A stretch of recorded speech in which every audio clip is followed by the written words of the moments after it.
تزکیہ نفس کا ذریعہ یہ قرآن ہے۔ سینوں میں جو روگ ہیں، حب دنیا، حب مال، حب شہرت، حب اقتدار، جس کو کہ ایڈلر کہتا ہے دی ارج ٹو ڈومینیٹ، میرا غلبہ ہو، میرا تسلط ہو، میں نمایاں ہو جاؤں، میری حکومت بن جائے، اختیار میرے ہاتھ میں آ جائے، دی ارج ٹو ڈومینیٹ، یہ ساری ارجز ہیں ہماری در حقیقت جس سے فساد رونما ہے۔ یہ حب مال ہے جس کی وجہ سے ہمارے اندر تنافس ہے۔ الہاکم التکاثر حتی زرتم المقابر، یہ کثرت اور بہتات کی طلب تمہیں غافل کیے رکھتی ہے یہاں تک کہ قبروں تک جا پہنچتے ہو۔ آنکھ انسان کی کھل نہیں پاتی، جس کے پاس 10 نسلوں کے لیے کھانے کو موجود ہے، اس کی بھی حرص جو ہے اور مزید کا لالچ جو ہے وہ ختم نہیں ہوتا۔ یہ چیزیں ہیں اصل روگ، ان دلوں کے روگوں کا اور سینوں کے اندر کے ان امراض کا علاج قرآن ہے۔ رضی اللہ تعالیٰ عنہ سے بھی ایک حدیث مروی ہے لیکن اس کا متن مجھے یاد نہیں تھا۔ مفہوم اس کا یہ ہے کہ جس شخص کو اللہ نے قرآن جیسی دولت دی ہو اور پھر بھی کبھی اس کے دل میں یہ خیال آئے کہ اللہ نے اپنے کسی اور بندے کو کوئی زیادہ بڑی نعمت دی ہے، اس نے قرآن کی ناقدری کی۔ کسی ملینئر کو دیکھ کر اور بلینئر کو دیکھ کر، کسی کا بہت بڑا محل دیکھ کر اگر تمہارے دل میں یہ خیال آیا کہ یہ دولت بڑی ہے اس دولت سے جو تمہارے پاس ہے قرآن کی، تو تم قرآن کی قدر و قیمت سے واقف نہیں، تمہیں معلوم کیا کہ یہ کتنی بڑی دولت ہے۔ یہ در حقیقت شرح ہے انہی الفاظ قرآنی کی کہ فَبِذَلِكَ فَلْيَفْرَحُوا هُوَ خَيْرٌ مِّمَّا يَجْمَعُونَ، جو کچھ دنیا جمع کرتی ہے، جن کو قیمتی اشیاء سمجھ کر لوگ جمع کرتے ہیں، ان سے کہیں بڑھ کر قیمتی یہ قرآن ہے۔ تو حضرت فرماتے ہیں قال رسول اللہ صلی اللہ علیہ وسلم ان اللہ یرفع بهذا الکتاب اقواما ویضع به آخرین، اللہ اب اس کتاب کے ذریعے قوموں کو اٹھائے گا اور اسی کو ترک کرنے کے باعث رسوا کر دے گا۔ یہ ہے اب ابد الآباد تک کے لیے، خاص طور پر مسلمانوں کے لیے اللہ تعالیٰ کا یہ قانون۔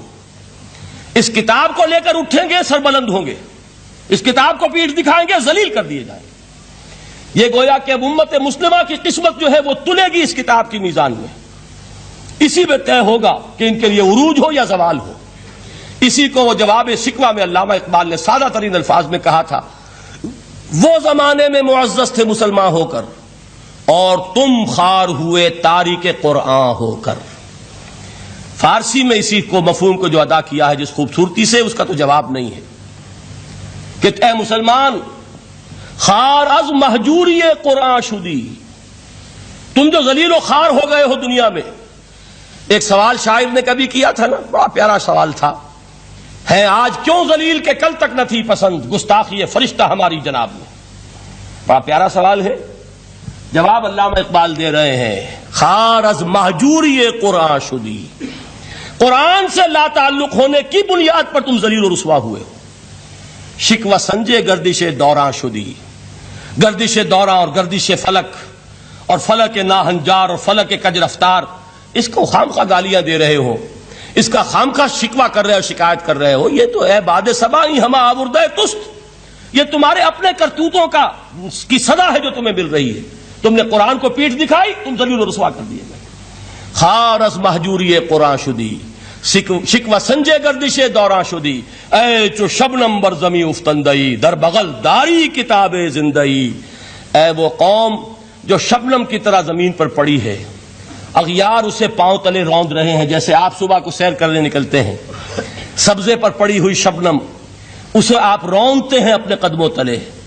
اے امت محمد، آج تو دنیا کی قوموں کے سامنے اسی طرح پابال ہے، سرنگوں ہے، لیکن ہوش میں آ کہ تیری بغل میں وہ کتاب زندہ موجود ہے، وہ کتاب زندہ جس نے کہ دنیا میں یہی جزیرہ نما عرب، وحشی لوگوں کا مسکن، نہ یہاں علم، نہ یہاں تمدن، نہ یہاں تہذیب، نہ یہاں تنظیم، کوئی ڈسپلن نہیں، کوئی حکومت نہیں، کوئی تہذیب نہیں، کچھ نہیں، تاریکیاں ہی تاریکیاں۔ یہی کتاب تھی جس نے اسے منور کیا، یہی کتاب تھی جس نے دنیا کا امام بنایا، یہی کتاب تھی جس نے دنیا کا معلم بنایا۔ یہ حق و زحق الباطل ان الباطل کان زہوقا۔ تو اللہ تعالیٰ اس کتاب کو اب میزان بنا چکے ہیں۔ وَبِالْحَقِّ أَنزَلْنَاهُ وَبِالْحَقِّ نَزَلَ، یہ قرآن حق کے ساتھ نازل ہوا ہے، فیصلہ کن کتاب ہے۔ انہ لقول فصل وما هو بالہزل، یہ قول فصل ہے، ہزل نہیں ہے، کسی شاعر کی شاعری نہیں ہے کہ آپ نے تحسین کی تو کیا اور نہ کی تو کیا.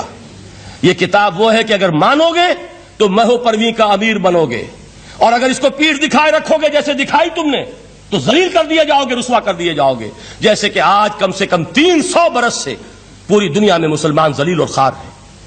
آخری الفاظ کیا ہیں؟ من قال بہ صدقہ، جس نے اس قرآن کی بنیاد پر کوئی بات کہی اس نے سچ کہا. ومن حکم بہ عدل، جس نے اس قرآن کی بنیاد پر کوئی فیصلہ کیا اس نے عدل کیا. ومن عمل بہ اجر، اور جس نے اس پر عمل کیا اس کا اجر محفوظ.